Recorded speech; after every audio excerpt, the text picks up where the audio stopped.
there's also a mention here of perimenopause. So in somatic experiencing, we have this term undercoupling, and it refers to the state where traumatic experiences are dissociated and not unified.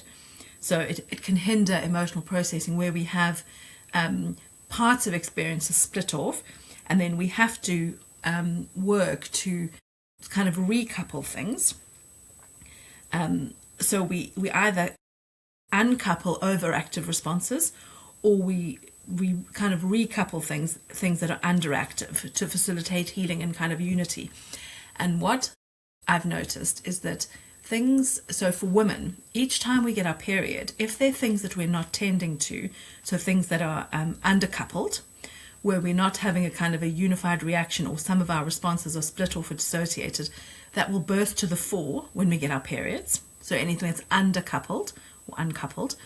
And then in perimenopause, anything that have not been dealing with, or patterns that we haven't tended to, or where we haven't been looking to after ourselves, where there's been a lot of self-abandonment, that all bursts into kind of awareness in perimenopause.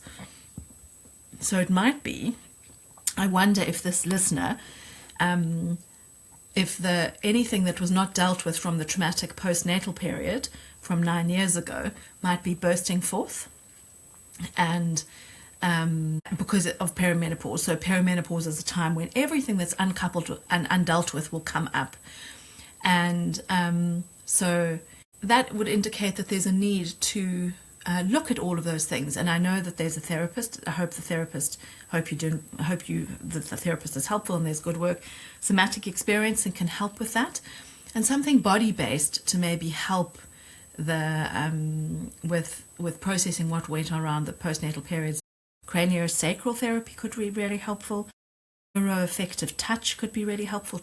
Transforming touch. And Stephen Terrell, the creator of Transforming Touch, has been on the podcast. He's really wonderful.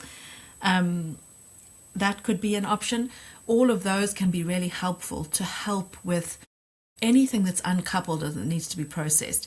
And perimenopause is a huge time of shift and change, and matrescence, which would have come after this postnatal period, might have kind of gone right into, often when I don't know how old this listener is, but I feel like perimenopause, matrescence and postpartum have all kind of been like a massive soup for me in a way because of my age.